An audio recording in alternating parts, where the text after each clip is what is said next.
to another episode of NRG Insights.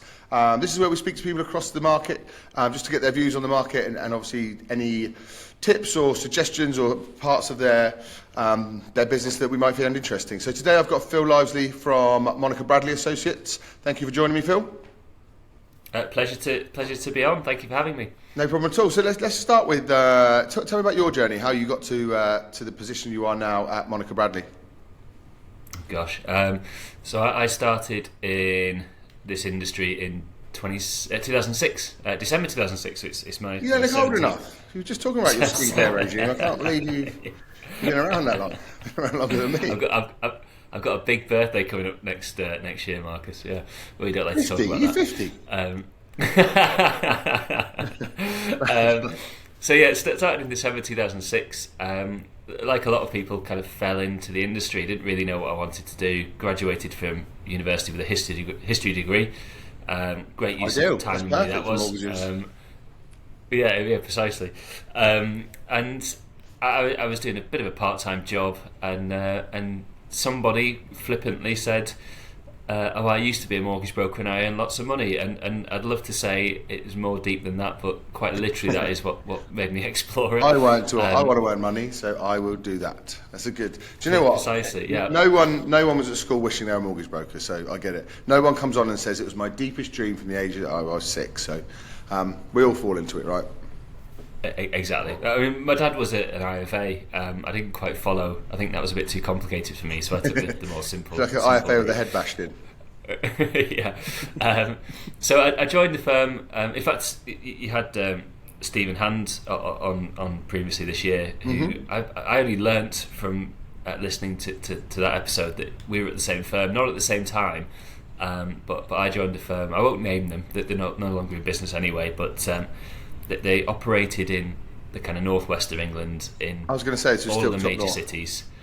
Yeah, and anyone who's up north at the time in the early noughties would recognise their radio adverts that were everywhere.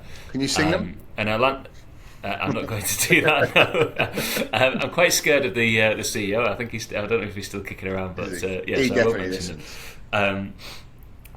I got there, and it was a bit of a culture shock, really, because it wasn't what I expected. That they were a subprime broker. This was, don't forget, late 2006, so before all the nonsense happened with the crash, and they were extracting up to 3% fees from clients who were in a really poor situation, and it just didn't really sit right with me. So I didn't last long there. They're good people there. I just didn't really vibe with the business practice. Yeah. And I was rescued by a chap called Gary Brash, who's since been a bit of a mentor for me. He was at Mortgage Advice Bureau in St Helens, and I was there for 7 wonderful years with him, albeit with a. I've left Gary twice. I left in 2010. To go and do something very different out in China, which didn't really work out. But yeah, so that sounds really dodgy if you explain it. But we'll just leave it there. Actually, don't explain it. Something in China didn't work out. Yeah, were you sewing footballs? Yeah, I should have been. No, I took the route that I've heard a few other people have done this. Now I think I was just sat one rainy Tuesday in a mortgage brokerage in the northwest of England. In 2010, where the market hadn't recovered. I mean, the market recovered, I think, down here a little bit faster, but up there it really didn't, and there was not really much going on business-wise. And I got a phone call from a recruiter, terrible people, and scumbags, never trust them. I got a phone call from somebody who said, do you want to come and live and work overseas? And I looked out the window, and like today, it was raining. Yeah. And I thought, why not? And 30 days later, there I am in Shanghai selling investments to expats. Oh gosh, was it one of those? Boiler room. Yeah, boiler room. It was a boiler room, Marcus. It was a great experience. I only lasted 5 months before the money ran out. I think if you can last 5 months in a boiler room, you're nearly making manager, aren't you? That's a tough gig. I had friends who did that. Went out to Malaysia. Oh, this is going to be amazing. Everyone's earning hundreds of thousands of pounds, and they were like, "This is hideous. We're locked in a room. We're just selling to people that don't want it, and whether the investment is real or not." It's it's a shocker. Weirdly, the products were okay. It was just the method of selling was appalling, and you'd be basically dialing out 200 times a day to people where your colleagues had been dialing out to the same people. So it was absolutely horrendous. But I learned a lot. I mean, I learned not to be so naive as to believe everything that you're told. And actually, it was the first time where I think I truly failed spectacularly at something. Had to come back to the UK with my tail between my legs. Well, you mean your first time you got a massive learning experience? Oh yeah, I mean, do you know what? I'd do it again. It cost me an absolute fortune, but I would do it again because I was a different guy. That I think I grew up. Good. Out there. So how did you end up down here then? How did you end up? Because obviously you're based in Surrey now. How did that? How did you get down? Oh no, you got down here on the road, but how did that come about? So this is 2014, and I got my kind of China adventure out of my system, knuckled down, the market improved, was doing some really good business with a good estate agency chain, a small independent chain up in the northwest, and my girlfriend got a job in London, and I was just about to turn 30, and thought I kind of need to be down there, and picked up the phone to another kind of really good mentor of mine, Gareth Herbert at Mortgage Advice Bureau, and said, "Can you help me? I want to try and find a business down south." And sure enough, he introduced me to Monica Bradley and the rest, as they say. From there, amazing. Yeah. So you're sales manager at now Monica Bradley, and for those that don't know, one of the highest performing companies in MAB, if not the highest in the south. Has been, and Monica has been for a number of years, right? That's just, he's always had a phenomenal business there. So talk to me about that. Talk to me about the business. How are your levels of business so much higher than a high percentage of people every year? What is it, do you think, that is the differentiator? It's a good question, Marcus. I mean, to give some context, we are not a big firm, and we see a lot of firms in our industry who are really looking to scale, having massive numbers of advisors, but sometimes massive number of advisors who aren't really writing much business, and I think where that's the case, I don't think anyone wins there really. The firm doesn't. The advisor strange one, isn't it? It's a bit dick doesn't. swinging to have loads of staff all writing 80, 100k. Just doesn't make sense to me. All of our best clients have, drive as much business through their current brokers, and when that's at capacity, that's when you fill up the next one, and then they get that capacity. It's a strange model, just bums on seats. I've never been a massive fan. I think so, but I don't want to be too critical because every model's different, and some would look at our model and think it's not the right way. But we've got a smaller number of advisors who, our productivity per head, I'm reliably informed, is the highest within Mortgage Advice Bureau. And that is purely because we have a small number of really talented individuals who care deeply about the customer. It's as simple as that. But surely, everyone cares about the customer, right? Or not everyone, that's not true. You're supposed to care about the customer. But there is something in that business, and I know part of that is Monica. She's fantastic. And obviously, you've taken over the helm as sales manager as well, and that's obviously had an impact. But there must be a secret sauce to broker. I see it all the time. I see good brokerages where they just don't make that much, or they've, and you guys do. So there must be something about it that. Do you what do you think? Maybe you think it's just that kind of culture, or? Well, I was going to say, the dreaded C word. I mean, you hear people talk about culture quite a lot these days, and culture in my view, bullshit most of the time, right? It's not what they think it is. No, I mean, culture, you can write some words on the wall in a stencil, or you can put it on your website. That doesn't mean, that's not culture. Culture is the behaviour of everyone within the business, and that, I think, is probably, that's the secret sauce, I think, Marcus, is that culture comes from the top down. Everyone can see Monica demonstrates. She kind of walks the talk. Her mantra is 4 simple words, and that is talk to people. That's 3 words. The 4 words. Monica makes it 4. It's much different. It makes more sense than Monica says. And that's what she does. I mean, she picks up the phone and she speaks to clients often. And she's really interested in people, and she fact finds really well, and I think when you see the MD do that, it's very infectious, and everybody else starts to do it as well. And Monica still writes business, yeah. Monica writes a phenomenal amount of business. So that's what I mean. Like you get a lot of. I have kind of conflicting conversations with managers, especially on here. Actually, I was speaking to Gindi Mifune at Create Finance the other day, for instance. He's still a player manager, whereas others have stepped back after sort of around the 7 or 8 people. They felt like they're more. I know it kind of depends on the person and what you love doing and how effective you are for the business. But what's the benefit to you guys to still have a player manager running it as opposed to someone that's just top level business stuff?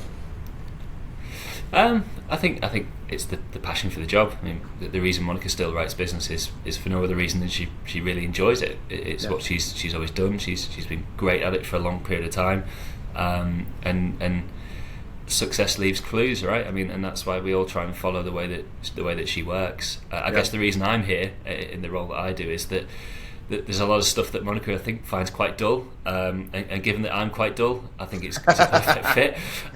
So I spend my days pouring through spreadsheets and reports, but I enjoy that kind of. But that's really important for people to understand as well. Like, successful business has every bit of the business covered by people who are good at that bit of the business. So Monica going through spreadsheets is an absolute waste of time when she could be making a hell of a lot of money speaking to people. So I think that's really important. I think people tend to hold on to all that stuff because it seems like they're not menial tasks. They're things that drive business. But actually, if you hold on to it all yourself, you're never going to get any further. And it's impossible to do everything, right? So how do you separate those with like your management team and that kind of thing? How does everything get separated? Or do you have a job spec, or do you not? Is it just kind of everything that gets put on your plate? No, we're not kind of that detailed, and I think we're growing to the size now where we've kind of organically grown to this stage where we're having to start to incorporate these types of things. So we're having to start having specific job specs and people being accountable for certain parts of the business, and sometimes it feels quite difficult to start thinking that way, because we've been really successful by being a small business that is agile, and everyone kind of mucks in and does things, and there certainly are growing pains. But well, so if you get to a certain point and you don't have everyone's accountability responsibility set up, then it becomes a tough gig later on, right? That's that foundation level stuff that you've got to implement at a certain point. Yeah, absolutely, and we're really successful partly because there isn't really a strict process in terms of how the job should be done, and I get it. When you're a much larger firm, you have to have that, but for us, because we've got a small number of really talented individuals, we have a broad framework of how we think it should be done, and everyone understands the right way to assist a customer, and so everyone probably does things a little bit differently, but it works, and I know, I mean, part of this kind of strengths I guess I've now developed is I know what each member of the team is good at. If we have a new prospect come across my desk, and I have a little bit of detail, I should know which members of the team are going to be strongest to help that person. So I think it does help having different individuals with really different characteristics. We're a real mixed bag of people, but we get the job done. Yeah. Good. And what are the plans for 2024? How do you see the market? I'm a bit of an outlier, I guess. I speak to a lot of people, and certainly a lot of lenders are predicting a market which is not too dissimilar from this year. I don't agree, and the reason I don't agree is that if you think all the lumps and bumps this year that we've had, I mean, at the beginning of the year, Q1 was characterised by still a lot of panic. We then had rates being pulled with very little notice. I'm not gonna kind of dwell on that really, because at the time it felt awful, but I'm a big believer in that nothing is ever as good or bad as it seems, Marcus. At the time, it might feel terrible, and when you look back on it just a few months later, it's not actually that bad. Yeah, so I've heard a few people. This too shall pass situation, isn't it? Whether it's good or bad. Precisely. Yeah. There's a lot of people kind of likening what we've been through to 2008. It couldn't be any more different. They weren't there, Phil. I like 2008 to Vietnam. If you talk about it, you're like it's now. You weren't there. Yeah, precisely. But no, so this year, I think the big thing that I picked up this year is that the market in general, our clients, were far more resilient to some pretty significant rate changes than I think any of us would have expected.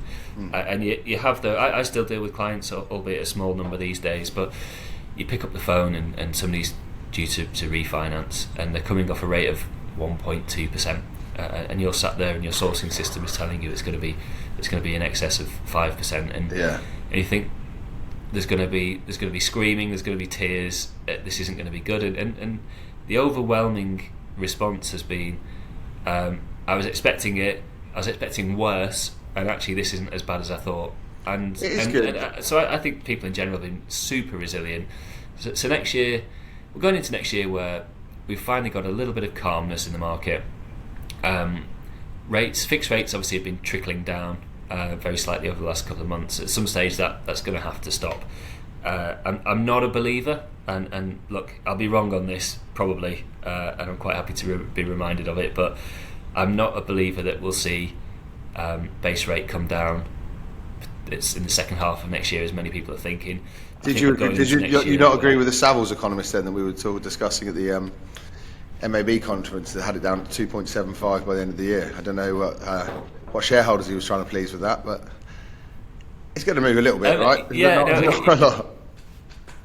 I'm not going to pretend that I think I'm smarter than him. I'm really not, and he's done a lot of good work. I think he's probably called that one wrong, and there's maybe some people he's trying to please there. But no, so I think we kind of know where we are. I think now that rates are in some cases below 5%, I think that's where we've crossed the Rubicon now, where we are starting to find, anecdotally, I can't give any data to support this other than what I'm kind of seeing and feeling, but we're starting to find buyers coming back now who are looking at properties, and a lot of first-time buyers, because if you think about it, again, it's all perception, is that we think this is terrible. We think a rate of 5% is awful in the context of what we've seen over the last 10 to 12 years.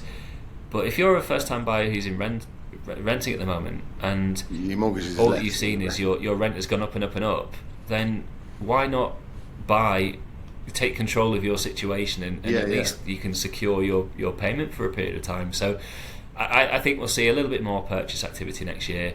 There's a hell of a lot of remortgages. I mean, everyone's talking about 1.8 million product end dates next year. So I think we're going to have an okay year. I think some people have been a little bit pessimistic. Out of interest, because I know we talked about this offline, so I'll be interested to get online. But all the brokers I speak, not all the brokers, most of the brokers I speak to are fairly optimistic about next year. Very different when you talk to the lenders, because they're all very talking about a flat market and that kind of thing. And we discussed it. Why do you think that they're not at the same level of optimism at the moment? Why do you think the lenders are at a slightly different level to the brokers? I'm not really sure. It's a really good question. I think lenders are naturally a little bit more cautious than we are. And they would probably much rather overshoot targets this time next year than be. I suppose there's not many on the broking world that have shareholders to answer to, so you don't want to be. You can be optimistic, right? You should staff. You think we're going to do well, we're going to do well. It's not like you're answering to it at the end of the year. Maybe that's the difference. I think when we talked about it, you had said that maybe because brokers feel things quicker, because we get a feeling of it at the moment, but it's anecdotal, not data driven. Whereas I suppose they have to be very data driven, don't they? And they're not getting the sense. They're not kind of boots on the ground like you are, so they're not feeling it as yet. Yeah, and also a lot of the data that people rely upon is very out of date. I mean, a really good example is land registry data is so out of date. I mean, I've got a friend, my girlfriend's brother is buying out in Dubai at the moment, and they're turning around transactions unbelievably quickly, so that data is solid. So you can look at what is happening to house prices, and whereas here it's kind of it's Eye of Newton and put it all into the thing is their systems are a lot newer, aren't they? We've it's there's much more up to date, but it is, isn't it? I mean, we work off quite an archaic system when it comes to data. Yeah, absolutely. So a lot of it has to be based upon feel, and then naturally, I mean, there's plenty of people on social media who try and make a little bit of a name for themselves by being contrary. There are certain people out there predicting 35% house price falls, and it's just not going to happen. Someone's going to be right. You know, and there's a percentage everyone's guessed, and someone's going to be spot on. But yeah, some of it is ridiculous, isn't it? Do you think it's just scaremongering? That's kind of the mainstream media tag, isn't it? Just to chuck in a couple of highlight titles of 35% house price drops and stuff.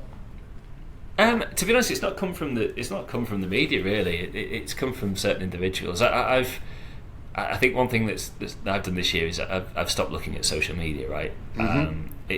In our industry, it used to be a really rich resource of meeting like-minded people.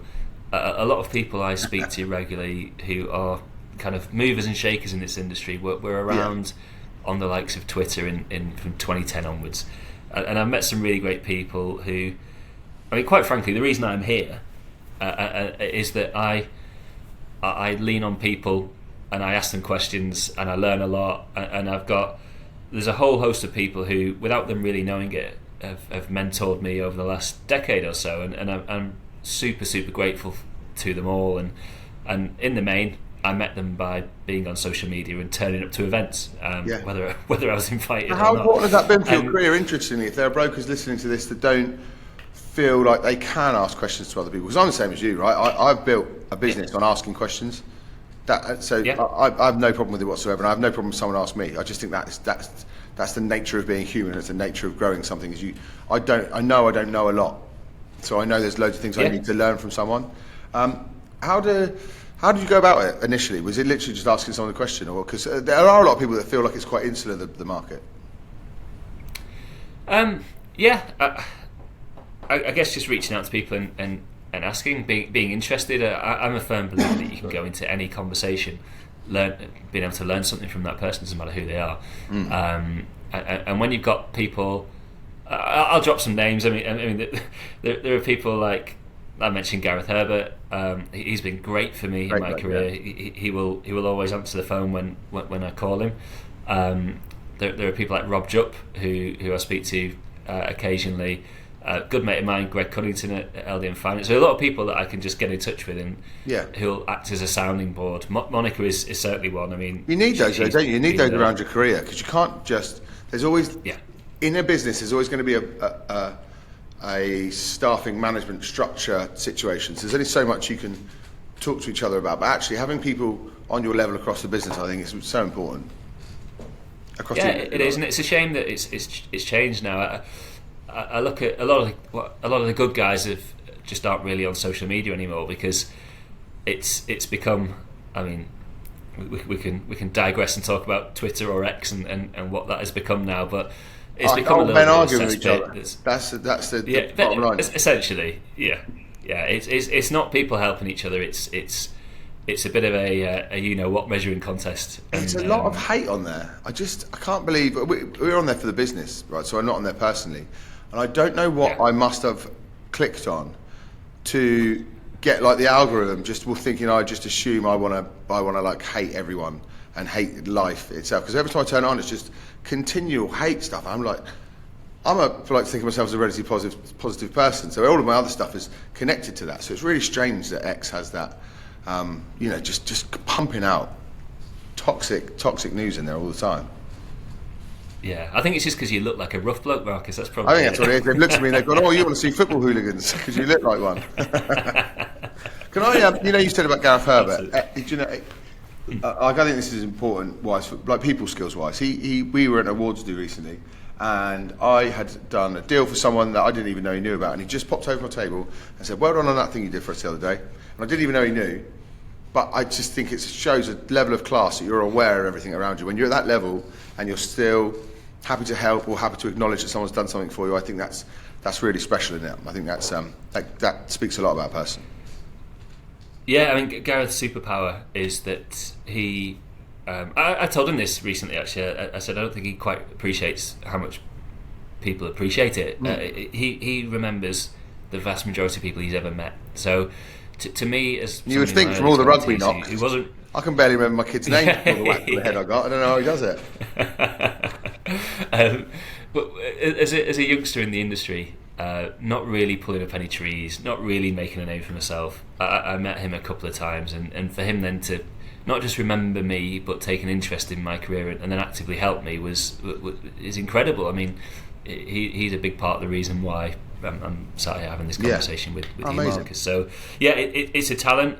I sadly don't possess that. My memory is shocking. So if I've ever write it down, if I've ever met anyone who's listening or watching this, if I've ever met you at an event and you said, "Oh, hi, Phil," and I've looked really blank, that's just because I've got a still don't know my name. I mean, my name is written down the bottom left on the screen if you have a look, just in case you start calling me Dave or something later on. No, but I mean, genuinely, I think that's an important thing for people to remember, especially about the mentor side of things. I've got mentors that don't know their mentors. I consider them like non-exec directors. They don't get paid, they don't know about it. They just help with my business. And also, they're really willing to, right? The good, successful people are willing to share it. And like you said earlier on, success leaves clues, but they will actually tell you. You know, so for any brokers that aren't where they need to be yet, or aren't in a big business, or maybe feel slightly isolated, just reach out to people who you respect, because they will happily pick up the phone, give you kind of 20 minutes, won't they? I don't think there's anyone I've ever spoke to that hasn't been willing to help.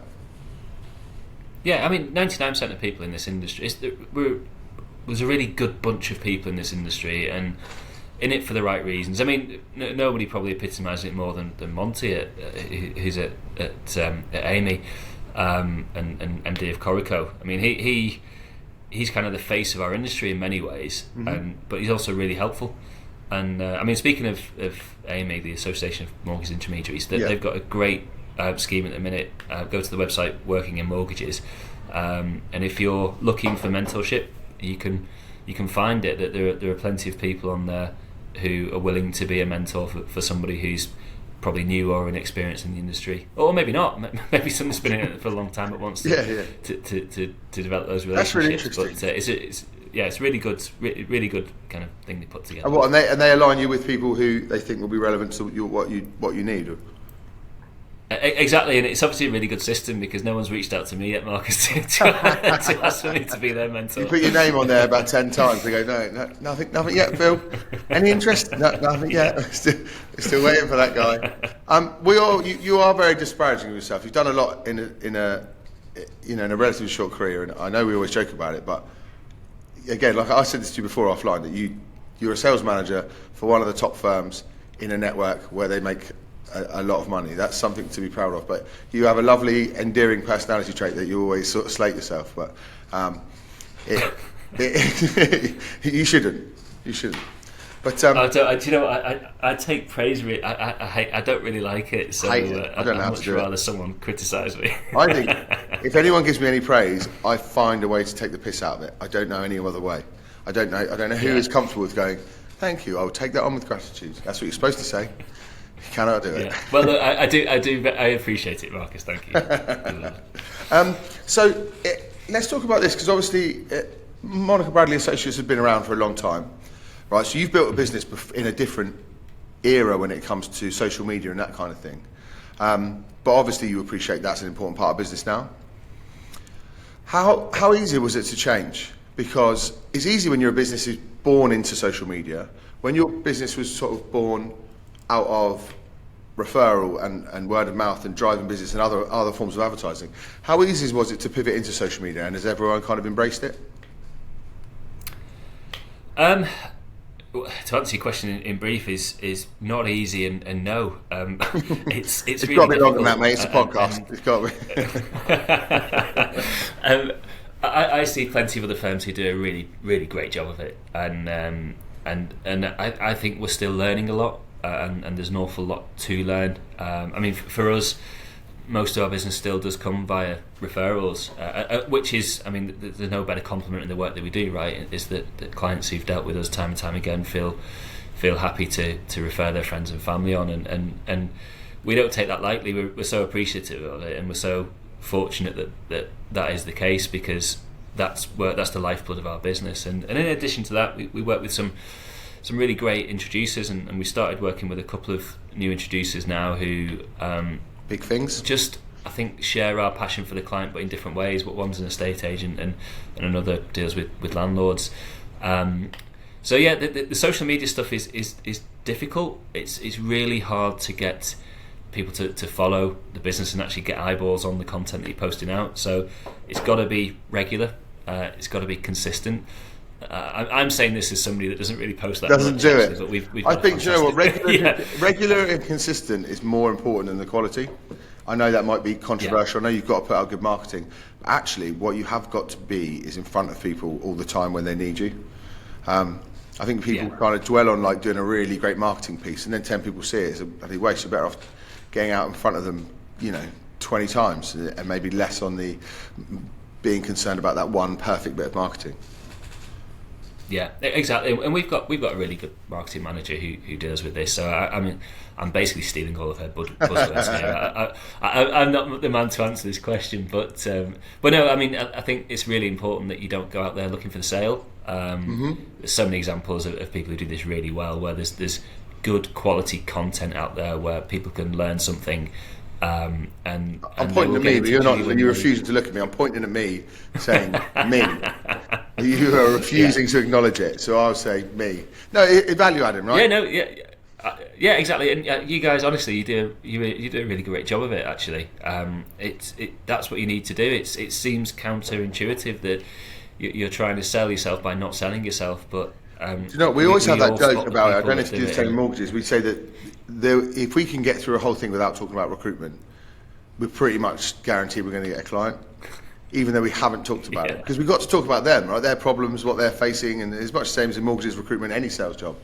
No one really gives a shit what we do. They just care about their problem and how we can solve it. So actually, that big recruitment, doing the big marketing piece on why we're amazing, doesn't fit as well as actually going, look, we'll save you this, we'll do this, and we'll do this. Well, hey, look, I mean, you've kind of shoehorned it in, so let's talk about recruitment, because I think that's the toughest thing to get right in our industry. I mean, obviously, you use a fantastic recruitment agency, which makes a massive difference to you and everyone around you, and it's kind of fulfilling in your life. I don't want to put words into your mouth, but other than that, why is recruitment hard? And that's across the industry, isn't it? The toughness of it.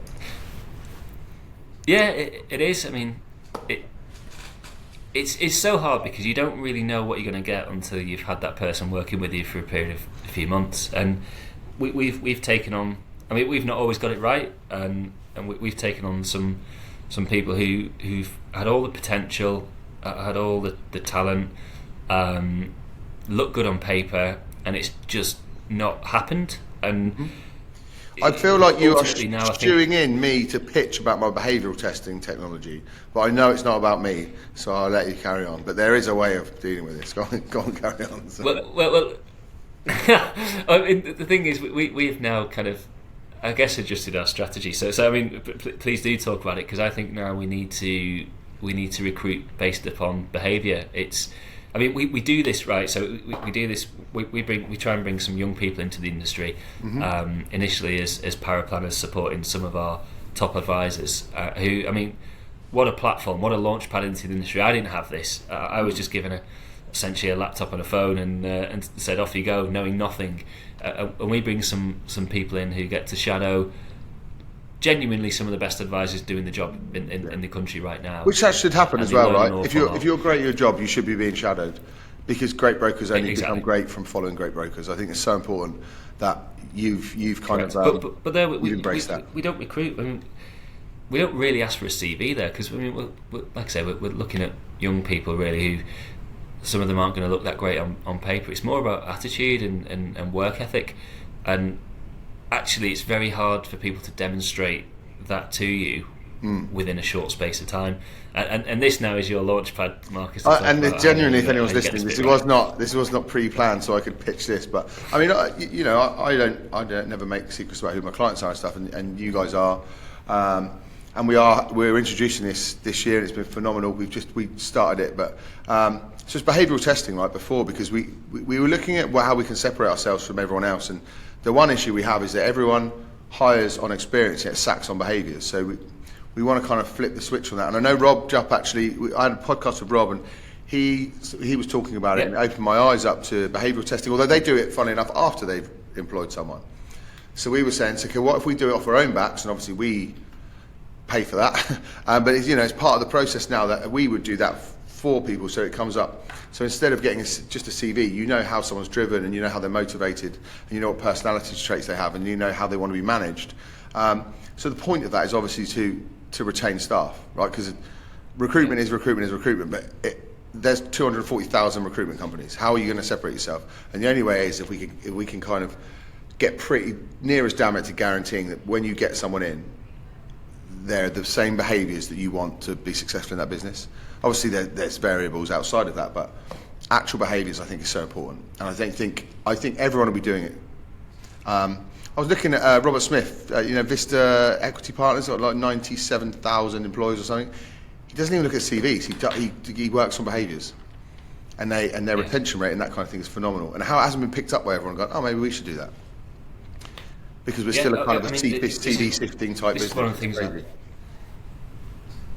This is one of the things I've learned. I've had to learn in this role I'm in now. I've had to learn really fast. I've gone from being siloed as just a mortgage broker in my own right to having to work with a bunch of other people with very different personalities and very different needs and motivations. And actually, everyone talks about the golden rule of treat people how you would like to be treated. Well, that's just plain wrong, right? I mean, yeah, because everyone's different. I think it's called the platinum. The platinum rule is treat people how they should be treated based upon how they react best, and that took a little bit of learning. Had a few used to butt heads with a few of our guys, and now I realised is I didn't understand them.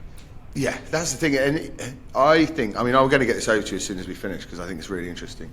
Because as the client, you fill it out as though you're looking for a mortgage broker, and obviously candidates fill it out, and then we find the matching jobs. But it's super interesting if you get your team to fill it out, because there's so many reports on there that they look at them. It gives them a chance to look at themselves quite deeply as well. Some of the stuff that came up on some of our team stuff, they were really honest at the end and said, look, that is like someone had like aggressively competitive, and she's a really kind of gentle person, and she went, well, I am, I just don't tell anyone. So the things that come up in the reports are really important, but it also means that I know how to manage her, because she's not gentle and nice and agreeable. Actually, she is aggressively competitive, so let's make sure everything's aligned with the way she wants to work. It shouldn't punch me or anything, but she's close. She's close to not my wife, by the way. She does. But no, behaviours are so important, though. Right, I think it's going to be a game changer for businesses, because recruitment is tough. Well, look, and the cost of recruitment is tough if you've got to rehire. Sorry, mate, go on. Sorry, I think the feed got out there. I'd love to do that for our team, actually. I think that's really important. I mean, I did hear Rob's episode, and look, I mean, if you want to know how to run a successful mortgage business, listen to Rob Jupp, right? I mean, he's been there, done that, worn the t-shirt. It's a big t-shirt, but he's worn it. He's worn it well. The thing is, as well, if you look at that in regards to their behaviours and stuff, it opened up their minds as well more to actually what you need next in the business, because it's pointless having a drone business, or a clone business rather, of just hive thinking, everyone being the same. Our diversity comes from our behaviours, not just everything else that we consider to be diverse. It comes from the behaviours of everyone. So once you go delve into it, I'm getting quite a geek about it now, because I just think like you can take the guesswork out of recruitment, or take the guesswork out of management, and actually put the science behind it of how people want to be treated. It's huge. It should be huge. I will actually after this, Phil. I will get this over for you, all your teams. It's well worth looking at. Yeah, because I heard Rob mention that. I mean, he'd done this with his team, which is a really great idea. I mean, mine's better than Rob's, but I've already told him that. Well, he was describing people as being different colours. So he was a red person, I think he said, and somebody else was green or blue. I'm not sure what I would be, but yeah. But no, that again, that's really useful. I think that's important for people as well when they're looking to grow their teams, because you can get to a certain point, right, where you've had a good team, you've got a good bunch, maybe you knew some of them and they've all worked together and your culture's there, but actually when you really start to scale, the behaviour side of things is something that you can that is just more data driven than that gut feel of, oh yeah, I would have a beer with that guy, I think he'd be a good broker. I think that's got to change as an industry.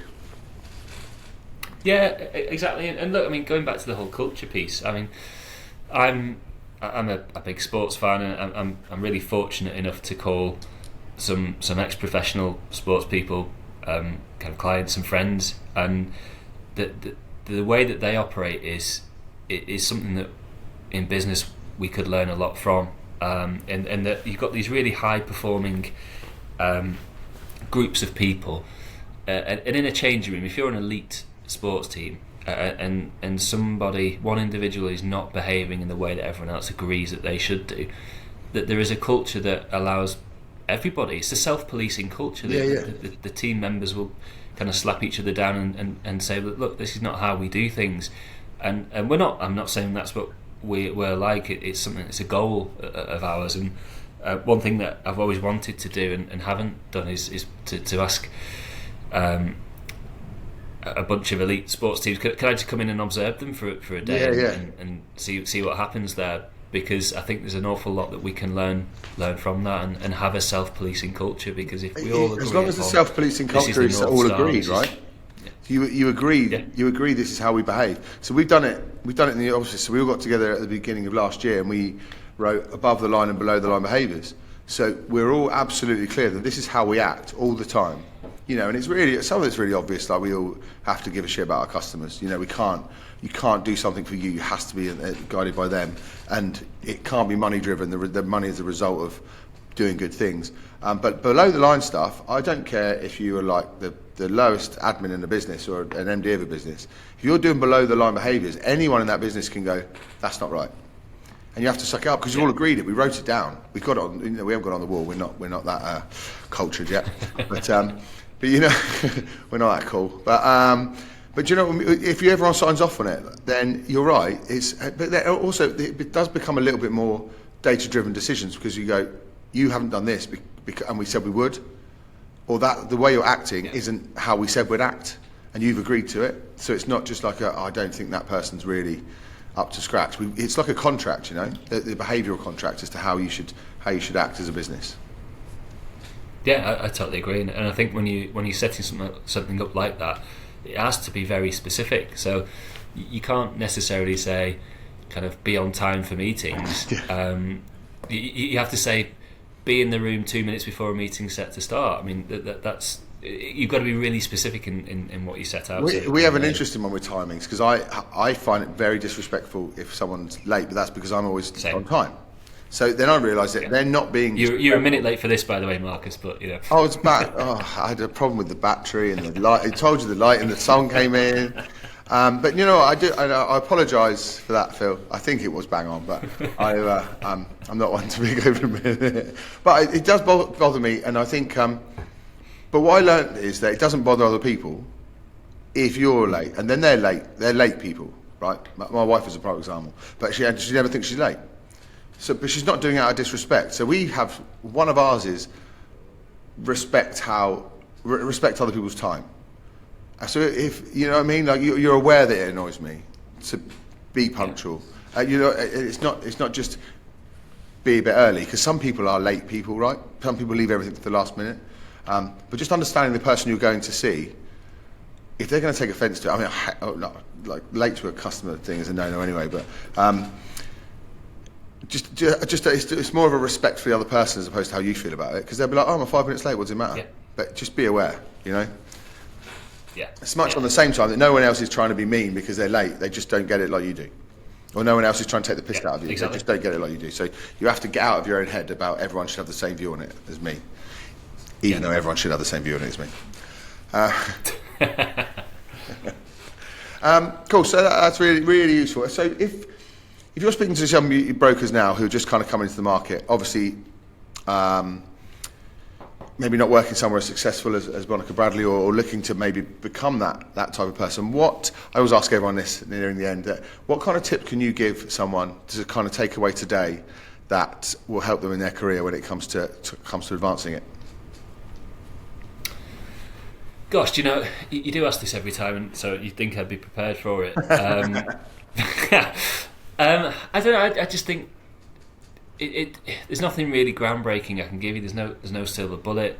Just do the right thing. Just have the right behaviours. At the end of the day, no matter what we do, there's a person at the end of the phone, or there's a person at the end of the email. There's a real person there, and we've got the power to really help them, and we've also got the power to really mess things up for them if we do it wrong. So just treat that person with respect, and do the right thing. Don't cut corners. Don't think about them as some pound notes on a piece of paper, because if you look after that person, they're going to look after you for a long, long time. And I guess this is one of the major things I've learned from Monica is understanding the lifetime value of a client, and if we do the right thing by that client and put them at the centre of everything that we do, when it comes to that's I guess why we get so many referrals. Yeah, they're really happy with the service.